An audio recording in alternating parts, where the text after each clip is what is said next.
سورہ البقرہ کی آیت نمبر 171 سے لے کر 173 تک کے حوالے سے ہم انشاءاللہ گفتگو کریں گے۔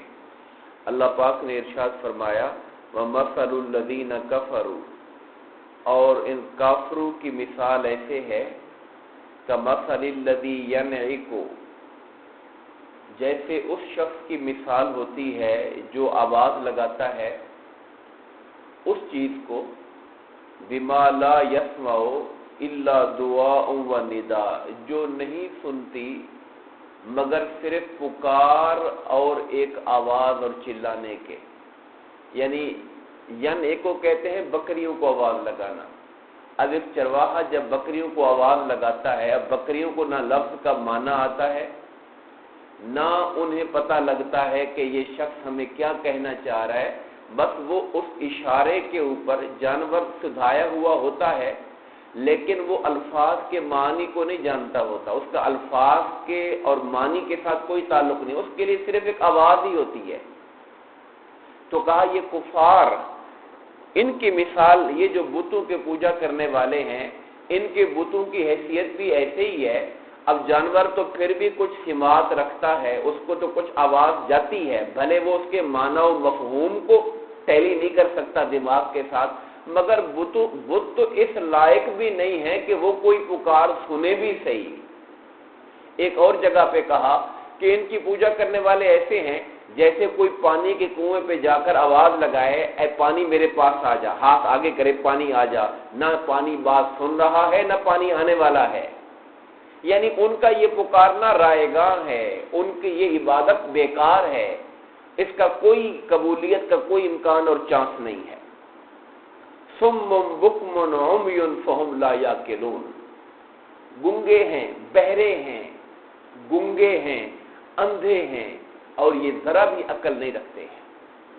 اب حالانکہ جن لوگوں کو بہرا کہا جا رہا ہے وہ اچھی طرح سننے والے لوگ تھے، جنہیں گنگا کہا جا رہا ہے وہ اچھی طرح بولنے والے لوگ تھے، جنہیں اندھا کہا جا رہا ہے وہ بظاہر بالکل ٹھیک دیکھنے والے تھے، جنہیں بالکل بے عقل کہا جا رہا ہے وہ اپنے زمانے کے بڑے تیز لوگ تھے، مگر اللہ تعالیٰ انہیں گنگا بہرا بے عقل کیوں فرماتا ہے؟ اس لیے کہ یہ ساری چیزیں اگر انسان کو حق کی پہچان نہ کروا سکیں تو پھر اس سماعت کا، پھر ان کانوں کا، پھر اس زبان کا، پھر اس دماغ کا کیا فائدہ؟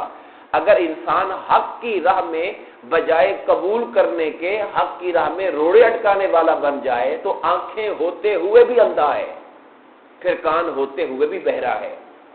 اب جو ابو جہل جس کو کہا جاتا ہے اسلام کا سب سے بڑا دشمن، مکہ میں اسے ابو الحکم کہتے تھے کہ یہ دنائی کا باپ ہے، بہت بڑا سیاںا بندہ ہے، یہ قابل آدمی ہے یہ، لیکن جب وہ حق کا منکر ہوا تو زبان رسالت سے اس کے لیے ابو الجہل کا لفظ نکلا کہ یہ حکمت کا باپ نہیں ہے، یہ جہالت کا باپ ہے، جس نے سمجھا ہی نہیں کہ حق ہوتا کیا ہے۔ اس کے بعد پھر ہم پچھلی آیت کی طرف اللہ پاک ہمیں لے گیا۔ ہم نے کل کے درس میں پڑھا تھا کہ ایمان والو زمین پر جو حلال طیب ہے اس کو کھاؤ اور شیطان کی پیروی میں نہ چلو۔ درمیان میں یہ آیت کیوں آئی؟ اس لیے آئی کہ کافروں نے کہا تھا ہم تو اسی رستے پر چلیں گے جس پر ہم نے اپنے باپ دادا کو پایا ہے، اس پہ اللہ نے کہا بھلے وہ بے عقل ہی کیوں نہ ہو اور علم رکھتے ہی نہ ہو تب بھی ان کی پیروی کرو گے۔ یہاں پر یہ بات کفار کے حوالے سے اس لیے آئی۔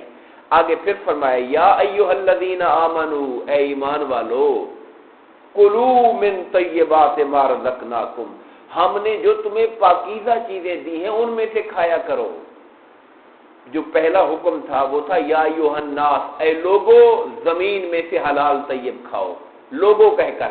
اب براہ راست اللہ تعالیٰ ایمان والوں سے فرمایا ایمان والو ہم نے جو تمہیں پاکیزہ چیزیں دی ہیں وہ کھایا کرو۔ وَاشْكُرُوا لِلَّهِ، اور اللہ کا شکر بھی ادا کیا کرو کہ اس نے تمہیں اس قدر کھانے پینے کے لیے، راحت و آرام کے لیے سامان و دولت عطا فرمایا ہوا ہے۔ ان کنتم ایاہ تعبدون، اگر تم صرف اسی اللہ کی عبادت کرتے ہو تو پھر اس کی دی ہوئی نعمتوں پر شکر بھی ادا کیا کرو۔ حدیث پاک کے اندر آتا ہے ان اللہ طیب ولا یقبل الا طیبا، اللہ خود بھی پاک ہے اور پاکیزہ ترین ذات ہے اللہ تعالیٰ کی، اور وہ نہیں قبول کرتا مگر پاک چیز کو، جو جیسا ہوتا ہے پھر اس کا مزاج بھی ویسا ہوتا ہے۔ اب اللہ تعالیٰ تو کے پاس ہے، اس کی پاکی کا تو کوئی تصور ہی نہیں ہے، تو فرمایا کہ وہ پاکیزہ چیز ہی قبول کرتا ہے۔ تو اس لیے اے ایمان والو، اللہ تمہیں وہی حکم دیتا ہے جو اللہ نے اپنے رسولوں کو حکم دیا۔ رسولوں کو بھی اللہ نے کہا کہ رزق حلال استعمال کیا کرو، اللہ تم سے بھی کہہ رہا ہے کہ رزق حلال استعمال کیا کرو۔ پھر آقا نے فرمایا ایک شخص نکلتا ہے، دور دراز کا لمبا سفر کر کے حج کے لیے، عمرے کے لیے جاتا ہے، اس کے کپڑے بھی پھٹ جاتے ہیں سفر کرتے ہوئے، اس کے سر پر بھی گرد و غبار ہے، بڑی مشقت کر کے پہنچا وہاں کہتا ہے اے میرے اللہ، مگر اس کا کھانا بھی حرام کا تھا، اس کا پینا بھی حرام کا تھا، اس کا لباس بھی حرام کا تھا، ایسے بندے کی دعا کو کیسے قبول کیا جائے، بھلے وہ سفر کر کے حج پر ہی کیوں نہیں پہنچا ہوا۔ یہ کہنے کا مطلب ہے اگر رزق حلال نہیں ہے، آپ کا کھانا پینا پہننا اوڑھنا اگر حلال کا نہیں ہے، تو پھر بندہ بکھرے بال لے کر لمبا سفر کر کے وہاں پر خانہ کعبہ میں جا کر بھی دعائیں کرے تو آقا فرماتے اس کی دعا کیسے قبول ہو، حالانکہ اس کا تو کھانا پینا ہی حرام کا ہے۔ اب جب یہ فرمایا کہ حلال چیزیں کھایا کرو، تو اب اللہ نے بتایا کہ کیا چیزیں حرام ہیں۔ میں نے کل عرض کیا تھا کہ حلال کی لمبی فہرست ہے، حرام اس میں سے سلیکٹڈ چیزیں ہیں، اس لیے اللہ حرام چیزیں بتاتا ہے۔ فرمایا انما حرم علیکم المیتۃ، بے شک اللہ نے تو صرف حرام کیا ہے تم پر مردار کو۔ مردار کسے کہتے ہیں؟ جو بغیر ذبح کیے مر جائے۔ قرآن مجید میں ایک اور مقام پہ آیا کہ جو جانور کے سینگ لگنے سے مر جائے، جو چھت سے گر کے مر جائے، جو کسی پتھر ڈنڈا لگنے سے مر جائے، یعنی ذبح نہیں ہوا، خون نہیں نکلا اس کا، اس کو مردار کہتے ہیں۔ والدم، اور جو خون ہے، بہتا خون، ایک جگہ ہے والدم المسفوح، بہتا ہوا خون حرام ہے۔ یہ بہتا ہوا کیوں کہا؟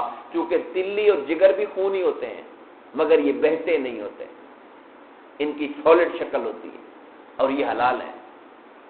اللہ نے حرام کیا تم پر صرف مردار کو، اور تم پہ حرام کیا اس نے بہتے خون کو، وَلَحْمَ الْخِنْزِيرِ، اور اس نے حرام کیا تم پر خنزیر کے گوشت کو، وَمَا أُهِلَّ بِهِ لِغَيْرِ اللَّهِ، اور ہر اس جانور کو حرام کر دیا جس کو ذبح کرتے وقت غیر اللہ کا نام لے لیا جائے، اللہ کا نہ لیا جائے، اللہ کے علاوہ بھلے وہ نبی اور رسول و ولی کا بھی نام لیا جائے تب بھی جانور حرام ہو جائے گا۔